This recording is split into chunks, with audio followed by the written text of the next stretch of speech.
Hello friends, स्वागत है आप सभी लोगों का हमारे चैनल क्विक स्टडी में। मैं कमल बेस्ट। इस वीडियो के माध्यम से दोस्तों आपके यहाँ पर कराऊंगा आर्मी जनरल मैथमेटिक्स का पार्ट नंबर 36, यानी दोस्तों यहाँ पर आपको सामान्य गणित का भाग नंबर 36 मिलेगा। इससे पहले आपको 35 पार्ट्स कराए जा चुके हैं, जहाँ पर आपने महत्वपूर्ण क्वेश्चन देखे। दोस्तों यदि आपने पिछले वाले भागों को ना देखा हो तो आप ज़रूर देख लें, ताकि यहाँ तक के क्वेश्चन आपके तैयार हो जाएँ। तो आज हम शुरू करते हैं आज वाले पार्ट को, 36 वाले पार्ट को। ये क्वेश्चन दोस्तों बार बार पूछे गए हैं, तो आप आराम से सारे क्वेश्चन को नोट करेंगे कॉपी और पेन लेके। तो शुरू करते हैं। देखिए पहला क्वेश्चन आपको दिखता है, 14 persons complete a work in 16 days, 8 persons started a work in 12 days, after that 8 more people joined them, how many days will they complete the remaining work. यानी आपको पूछा गया है दोस्तों, 14 व्यक्ति किसी काम को 16 दिन में पूरा करते हैं। यदि 8 व्यक्ति इस काम को 12 दिन में करें तथा इसके बाद 8 और व्यक्ति आकर लग जाएं, तो बचा कार्य कितने दिनों में पूर्ण होगा। यानी आपको पूछा गया दोस्तों, यहाँ पर 14 पर्सन्स काम को 16 डेज में करते हैं, और यहाँ पर आप पहले निकाल लेंगे 1 पर्सन काम को कितने दिनों में करेगा, 16 × 14, यानी 16 × 14 दिन में कार्य को पूरा करेगा। अब यहाँ से आप निकालेंगे दोस्तों, जो 8 पर्सन हैं काम को करते हैं 12 डेज तक, तो एक काम के कितने भाग को कर लेंगे, ये आप निकालेंगे यहाँ से।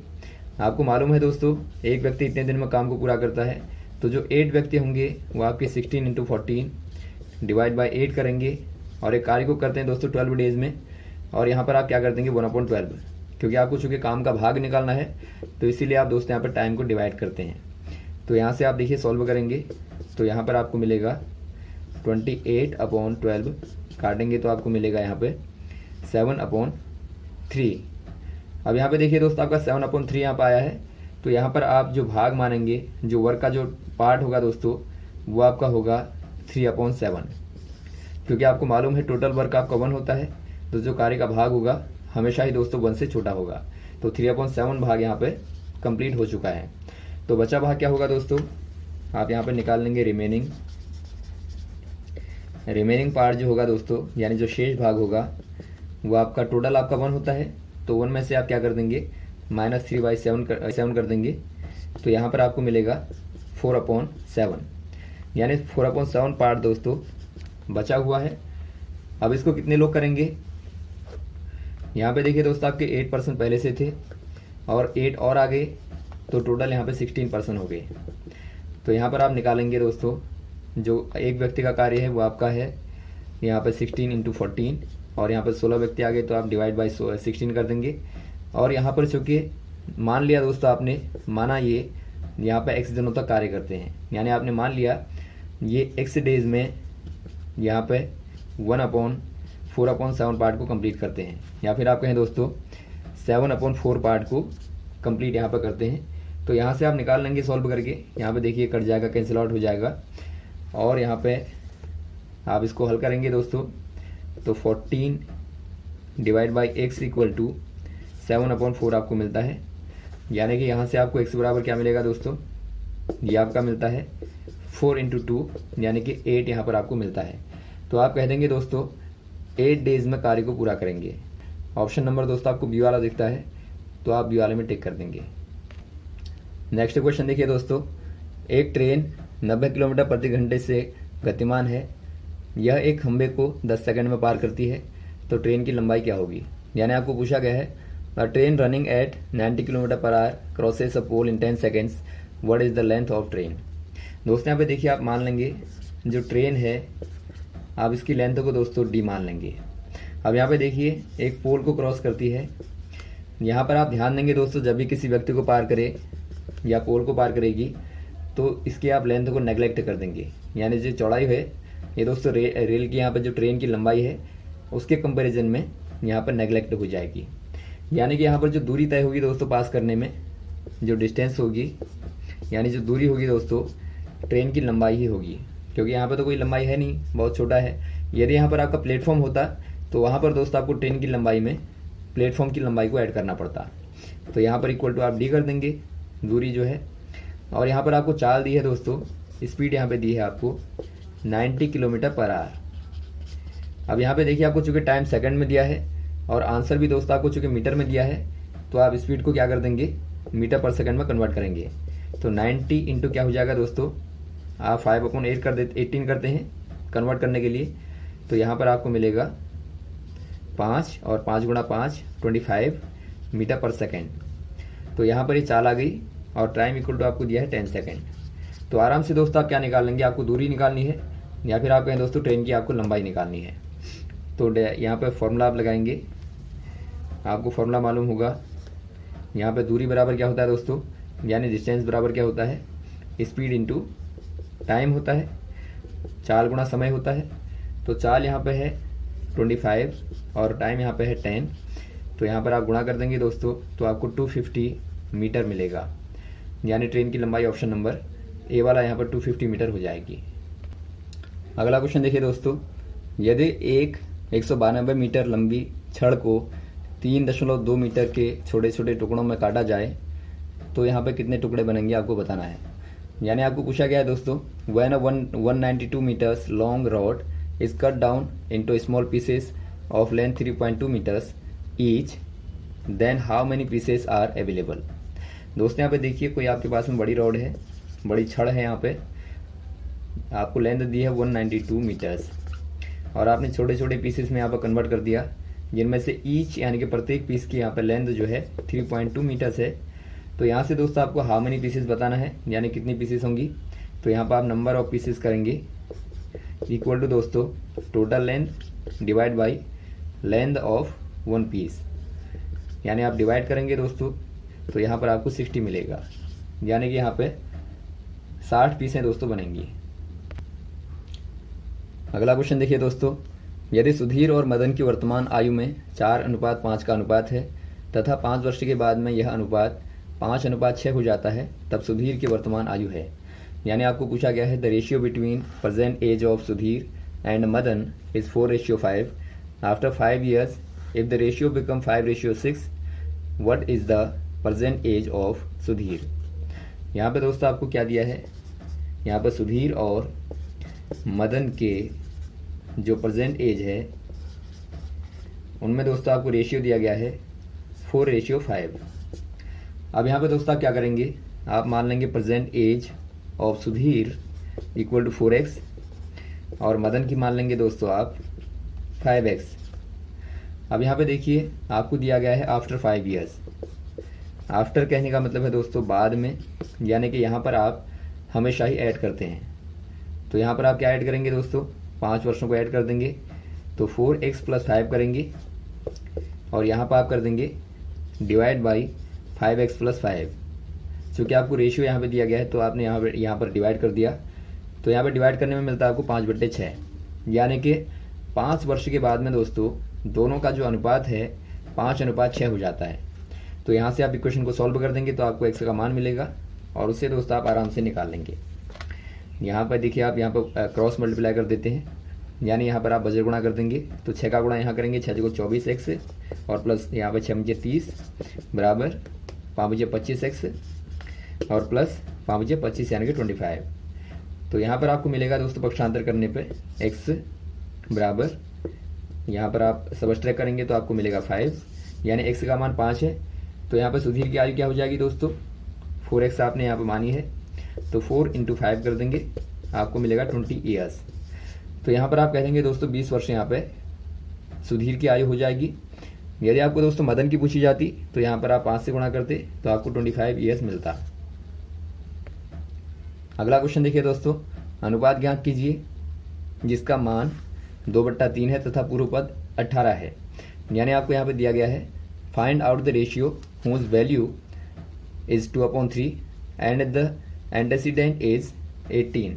दोस्तों यहाँ पे देखिए जो एंटेसिडेंट होता है यानी जो पूर्व पद होता है दोस्तों, पूर्व पद कहने का मतलब है मान लीजिए आपके पास में यहाँ पे 2/3 है या फिर आप कहें 2:3 है, तो यहाँ पे जो पहला पद है दोस्तों आप इसको कहते हैं एंटेसिडेंट और जो सेकंड पद है आप इसको कहते हैं दोस्तों कॉन्सेक्युएंट।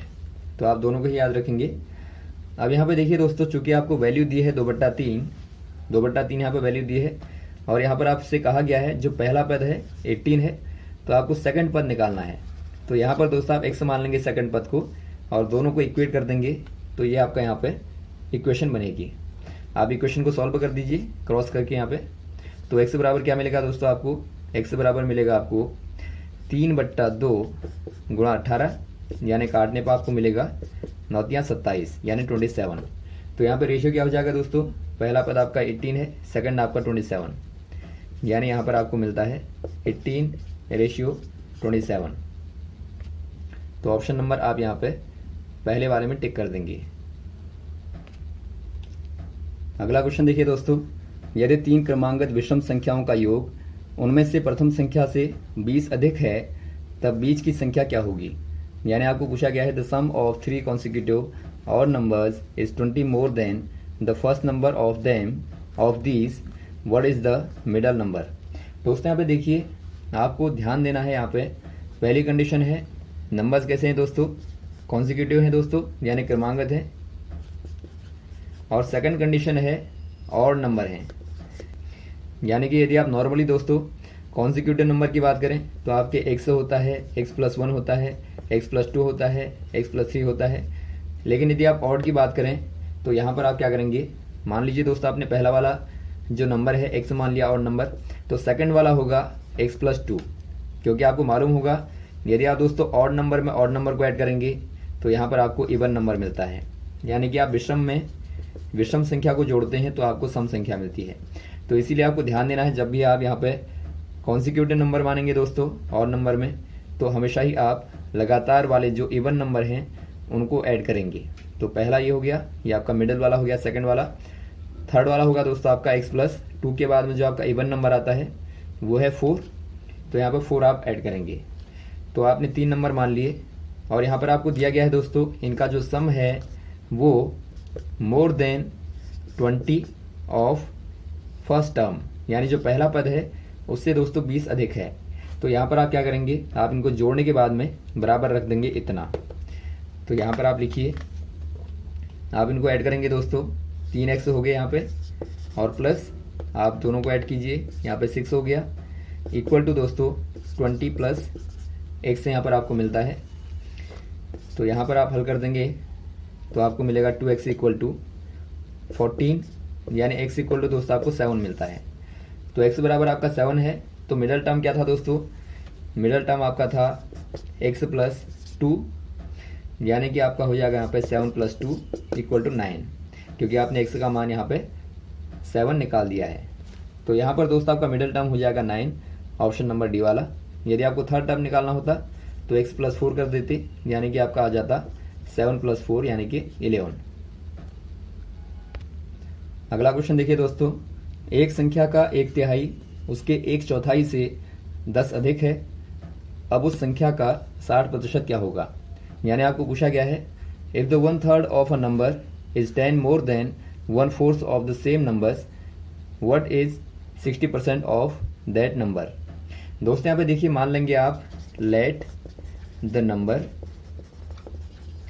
इक्वल टू x, यानी आपने यहाँ पे x नंबर को मान लिया। तो यहाँ पे क्या होगा दोस्तों, यदि आप 1/3 निकालें तो नंबर का 1/3 क्या हो जाएगा दोस्तों, x का 1/3 हो जाएगा x × 1/3, या फिर आप करें x/3, और चौथाई निकालेंगे तो x/4 हो जाएगा। और यहाँ पर आपको दिया गया है दोस्तों जो यहाँ पे 1/3 है वो 1/4 से 10 मोर है, यानी कि 10 अधिक है। तो इक्वेशन को आप सॉल्व करेंगे तो यहाँ से आपको वैल्यू मालूम हो जाएगी, यानी जो आपका नंबर है नंबर आपको मालूम हो जाएगा दोस्तों।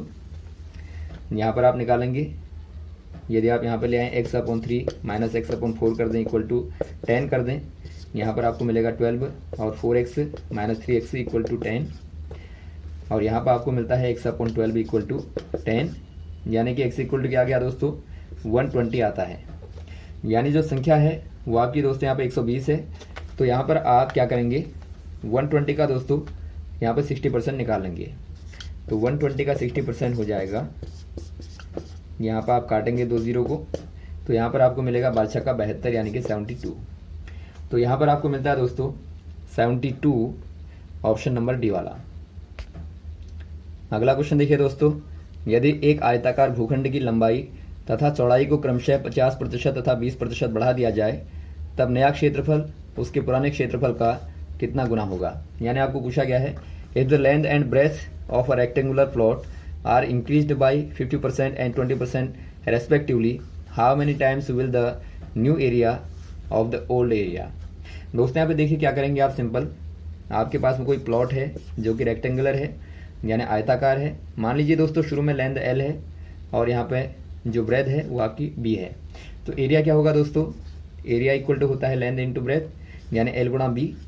सेकंड केस में क्या होता है, आपने दोस्तों लेंथ को बढ़ा दिया, आप यहाँ पे लेंथ मान लेंगे L इक्वल टू, आपने दोस्तों पहली वाली लेंथ को बढ़ा दिया कितना 50% यानी कि L इंटू 150 डिवाइड बाई 100 कर देंगे। तो यहाँ पर आपको मिलेगा दोस्तों काटने पे 50 यदि आप काट दें तो आपको मिलेगा 3L/2।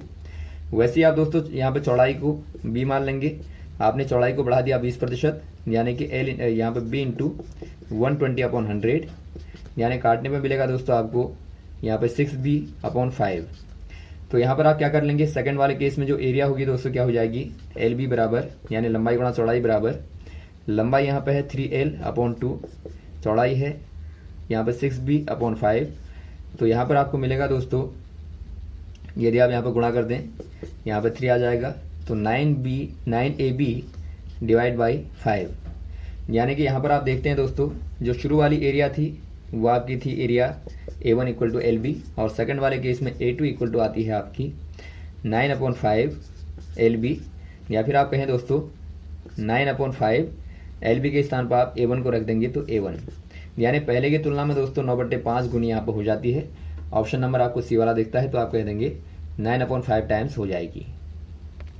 नेक्स्ट क्वेश्चन देखिए दोस्तों, find out the compound interest of Rs 10,000 in 9 months at 4% per annum, interest payable quarterly. यानी दोस्तों यहाँ पर आपको पूछा गया है 4% वार्षिक ब्याज की दर से 10,000 रुपये पर 9 माह का चक्रवृद्धि ब्याज क्या होगा जबकि ब्याज चौमाही देय है। यहाँ पर आप ध्यान देंगे दोस्तों जो आपका क्वार्टरली है, जो क्वार्टरली आपको दिया गया है, यहाँ पर दोस्तों जो फॉर्मूला होता है CI का यानी कंपाउंड इंटरेस्ट का या फिर आप कहें चक्रवृद्धि ब्याज का जो फॉर्मूला होता है दोस्तों ये आपका होता है P1 + R/100 गुणा N कर देते हैं यहाँ पर आप, और पावर में दोस्तों आप NT करते हैं। N क्या है दोस्तों यहाँ पे, N यहाँ पर होगा यहाँ पर how many times you paid in 1 year, यानी कि दोस्तों आप एक साल में कितनी बार पे करते हैं, यानी आपका क्वार्टरली है तो एक साल में दोस्तों आप क्या करेंगे 4 बार यहाँ पे करेंगे। तो N का मान दोस्तों यहाँ पर क्वार्टर के लिए क्या हो जाएगा 4 यहाँ पर हो जाएगा। तो यहाँ पर आप क्या करेंगे दोस्तों, आपको N बराबर 4 दिया है और T बराबर आपको यहाँ पे 9 मंथ यानी कि 9 मंथ को दोस्तों आप ईयर्स में कन्वर्ट कर लेंगे 9/12 यानी काटने पर आपको मिलेगा 3/4 ईयर्स। और वैसे ही आप क्या करेंगे P इक्वल टू आपको दिया गया 10,000, तो यहाँ पर आप सारी वैल्यूज़ को दोस्तों मानों को आप रख देंगे यहाँ पर फॉर्मूले में।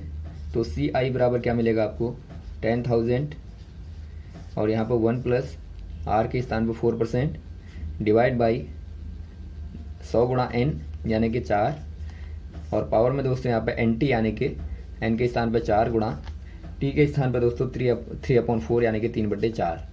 अब यहाँ पे देखिए दोस्तों 4 से यहाँ पे 4 कैंसिल आउट हो जाएगा और 4 से यहाँ पे 4 कैंसिल आउट हो जाएगा।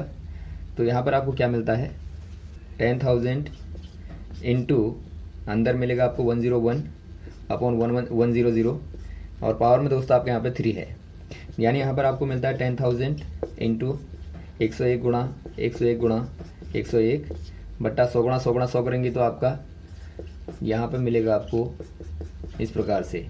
अब यहाँ पे देखिए दोस्तों 4 जीरो आपके 4 जीरो कैंसिल आउट हो जाएंगे और यहाँ पे बचा नीचे आपका 100, ऊपर बचता है 101 का गुणा 3 बार।